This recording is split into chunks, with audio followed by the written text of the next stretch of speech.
Assalamualaikum warahmatullahi wabarakatuh. Di sini kami dari kelompok 4 akan mempresentasikan mengenai teori biaya transaksi dengan anggota kelompok. Yang pertama yaitu Zaki Ahsan NIM 57, kemudian saya sendiri Atana Imatus Silvi NIM 67, ada Rofikiyah NIM 92, Alvin Juliana NIM 94, dan yang terakhir yaitu Ahmad Syahrul Ghufron NIM 162. Assalamualaikum warahmatullahi wabarakatuh. Perkenalkan, nama saya Zaki Ahsan NIM 57. Di sini saya akan membahas latar belakang dari teori biaya transaksi. Alat analisis yang populer dalam ilmu ekonomi kelembagaan adalah ekonomi biaya transaksi. Teori ekonomi kelembagaan sendiri merupakan hasil dari adanya teori biaya transaksi yang muncul akibat kegagalan pasar.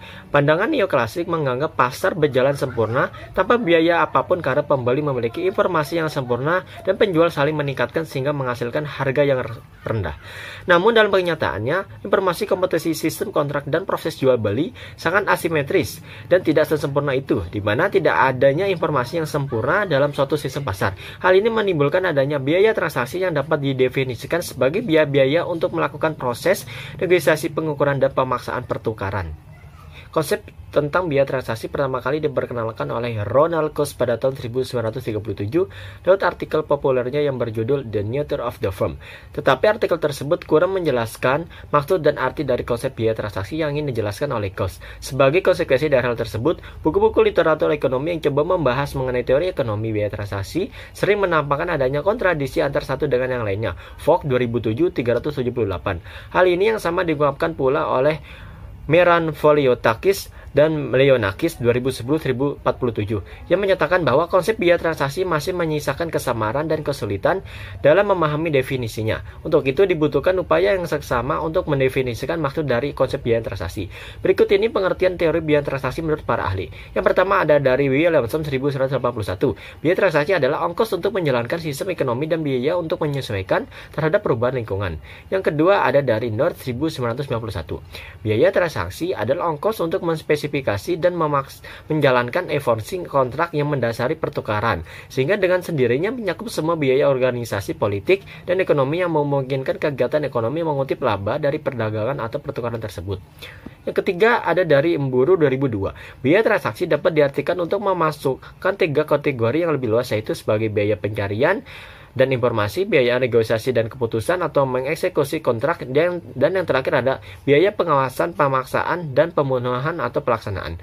Yang keempat ada dari Furobon dan Richard. Biaya transaksi adalah ongkos untuk menggunakan pasar, market transaction cost, dan biaya untuk memakai hak untuk memberikan pesanan order di dalam perusahaan, managerial transaction cost. Yang kelima ada dari North and Wales. Biaya transaksi adalah ongkos untuk lahan, tenaga kerja, kapital, dan keterampilan kewirausahaan yang diperlukan untuk mentransfer hak ke pemilikan property right dari satu atau kelompok orang ke pihak yang lainnya. Yang terakhir, biaya untuk menyesuaikan terhadap perubahan lingkungan dari Dorfman 1981. Hasil yang saya paparkan penjelasan materi tersebut bahwa ekonomi kelembagaan merupakan hasil dari adanya biaya transaksi yang muncul akibat adanya kegagalan pasar. Ekonomi biaya transaksi, transaction cost economic, merupakan salah satu analisis yang populer dalam ilmu ekonomi kelembagaan.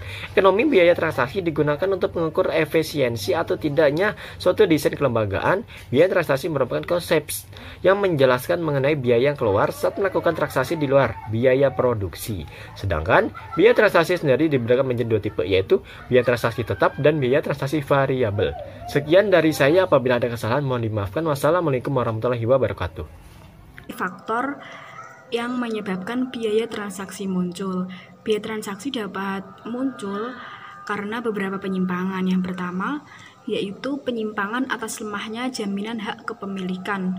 Kemudian ada penyimpangan pengukuran atas tugas yang kompleks dan prinsip yang beragam.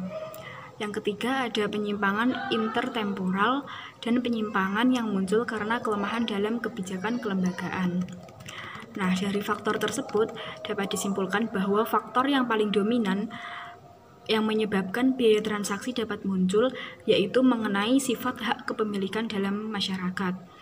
Nah, pemerhati kelembagaan meyakini bahwa adanya perubahan kesepakatan dalam sebuah lembaga atau kelembagaan mengenai hak kepemilikan akan memberikan dampak kepada pencapaian ekonomi. tujuan mempelajari biaya transaksi. Nah, salah satu alat analisis dalam ekonomi yaitu biaya transaksi, sehingga biaya transaksi sangat penting dipelajari. Hal tersebut bertujuan untuk mengukur seberapa efisien atau tidak efisiennya sebuah desain kelembagaan.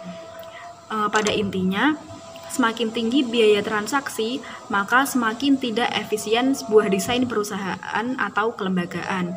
Nah, begitupun sebaliknya, semakin rendah biaya transaksi, maka sebuah lembaga akan semakin efisien. Klasifikasi teori biaya transaksi menurut pendapat beberapa ahli. Nah, yang pertama yaitu Richer dan Furubon tahun 2000 membagi 3 jenis biaya transaksi. Yang pertama yaitu market transaction cost, meliputi seluruh biaya yang dikeluarkan agar barang atau jasa bisa sampai ke pasar. Yang kedua meliputi biaya persiapan kontrak, seperti biaya pencarian atau pengadaan dan juga informasi. Ada juga biaya pembuatan kontrak, seperti biaya bargaining, negosiasi, dan pembuatan keputusan. Yang selanjutnya juga biaya monitoring dan penegakan kontrak, seperti biaya supervise dan penegakan kesepakatan. Yang selanjutnya yang termasuk market transaction cost, yaitu biaya informasi, biaya untuk mencari dan menyediakan informasi, baik berupa biaya iklan, mendatangkan calon customer, atau mengikuti pameran pasar mingguan, dan biaya komunikasi, ada biaya telepon, pos, dan lain-lain. Yang selanjutnya yaitu biaya bargaining dan decision cost, meliputi biaya konsultan, penjamuan, dan lain-lain. Nah, yang B yaitu managerial transaction cost. Nah, biaya ini meliputi biaya membuat, mempertahankan, atau mengubah rancangan, baik struktur organisasi, dan juga personal management. Biaya ini juga meliputi biaya menjalankan organisasinya. Nah, dan yang ketiga yaitu political transaction cost. Apa saja yang termasuk dalam political transaction cost? Biaya ini meliputi biaya pembuatan atau setting up, seperti biaya pemeliharaan, biaya pengubahan organisasi politik formal dan informal, dan juga biaya menjalankan untuk pemerintahan. Nah, selain 3 jenis transaksi yang dikemukakan oleh Richer dan Furubon pada tahun 2000, biaya transaksi juga diklasifikasikan terkait dengan masalah kontrak itu sendiri, yang meliputi biaya sebelum kontrak atau biasa disebut dengan ex ante, dan biaya setelah kontrak atau ex post. Nah,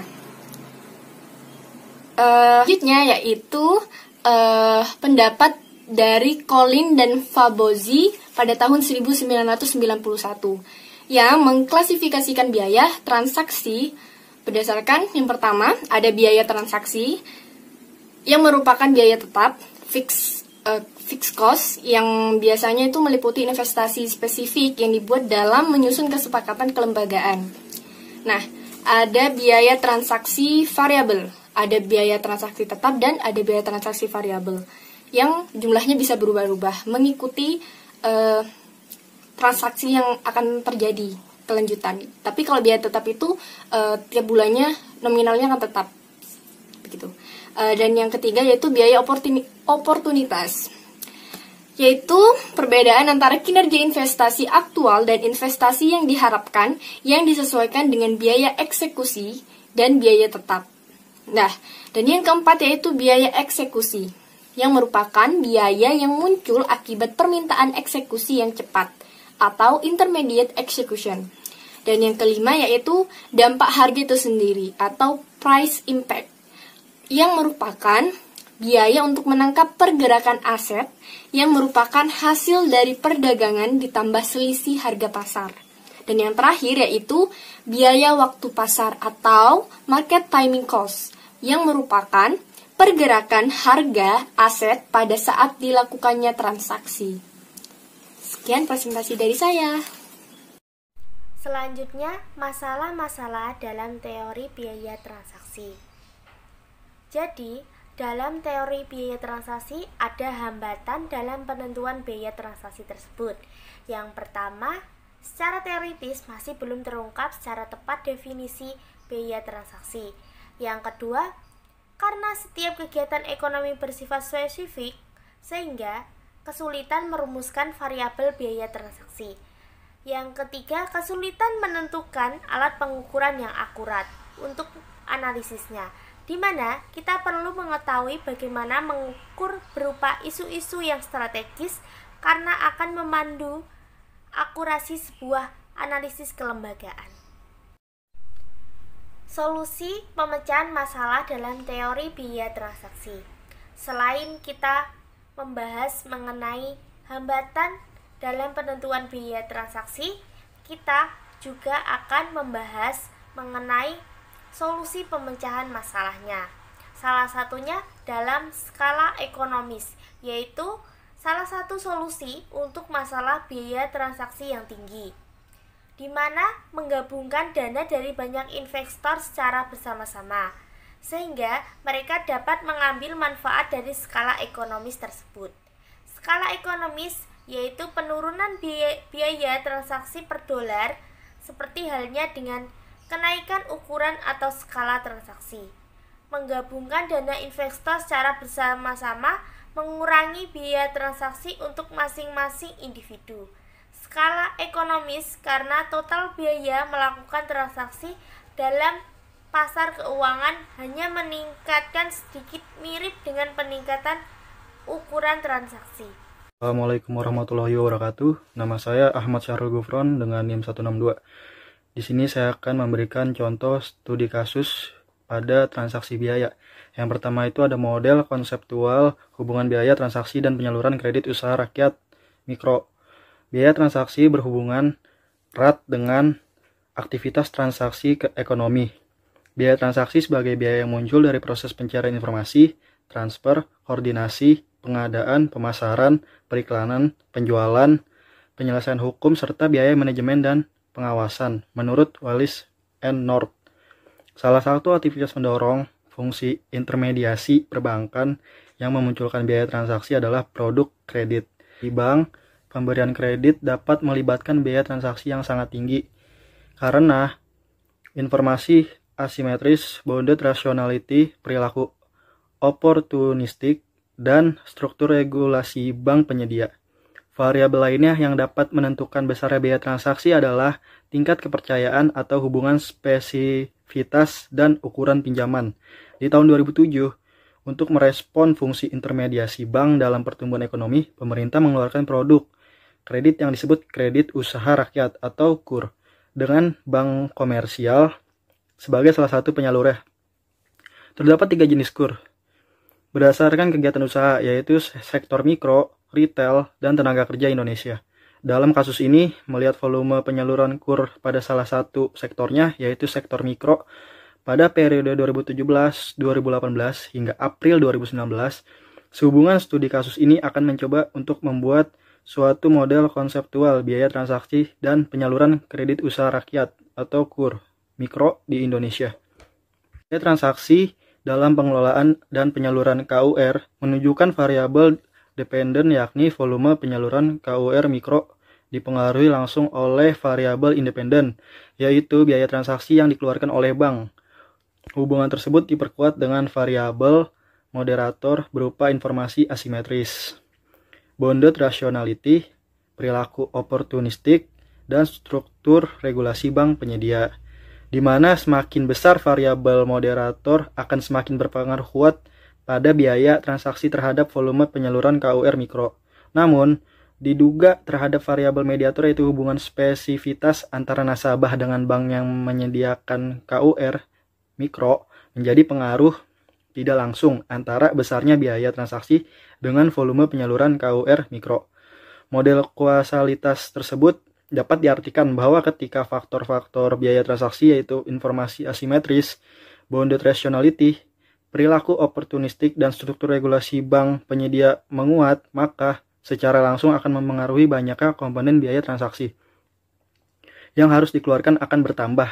Ketika hal tersebut terjadi, maka biaya transaksi yang ada di dalam KUR mikro akan meningkat. Akibatnya, penyaluran KUR mikro oleh bank akan menurun, sehingga jumlah penerima atau debitur juga akan mengalami penurunan dalam segi jumlah bersih KUR mikro yang diperoleh. Hal ini dapat berimplikasi pada jumlah target penerima KUR mikro yang tidak dapat mencapai target pemerintah Indonesia. Komponen biaya transaksi yang muncul dalam pengelolaan dan penyaluran KUR mikro meliputi biaya transaksi di luar dan di dalam bank. Biaya transaksi di luar bank termasuk biaya menyalin file yang dibutuhkan, biaya transportasi, biaya administrasi, dokumen yang diperlukan, dan beban biaya kepada pelanggan untuk meningkatkan usahanya untuk memproses aplikasi KUR. Sedangkan biaya transaksi di dalam bank, misalnya pembukaan Facebook bank, biaya administrasi, biaya jaminan, biaya asuransi, biaya notaris, biaya materai, dan biaya pendaftaran. Namun apa melihat ini dari pihak yang menanggung dibagi menjadi biaya transaksi debitur atau biaya pengumpulan informasi, administrasi pinjaman, penegakan hukum, layanan konsultasi teknis, penilaian peminjam dan dokumentasi hingga pencairan dan pemantau pinjaman, dan biaya transaksi kreditur atau biaya pendaftaran, biaya layanan, biaya foto, biaya peluang, biaya berjalan, biaya tenaga ahli dan pengawas untuk melakukan pengawasan. Terdapat satu atau dua, bahkan lebih, komponen berbeda maupun sama yang terbentuk berdasarkan faktor-faktor yang dialami kedua bank, sehingga menghasilkan tingkat biaya transaksi yang berbeda. Kedua perbedaan tersebut dapat mengarahkan pada hubungan biaya transaksi pada pengelolaan dan volume penyaluran KUR mikro, yaitu negatif, di mana ketika biaya transaksi tinggi, maka volume penyaluran KUR mikro rendah, akibat dari keengganan calon debitur mengakses kredit dengan pertimbangan biaya-biaya yang menjadi komponen biaya transaksi yang harus ditanggung tidak seimbang dengan penerimaan bersih jumlah kredit. Sekian presentasi dari kami, kurang lebihnya mohon maaf. Wassalamualaikum warahmatullahi wabarakatuh.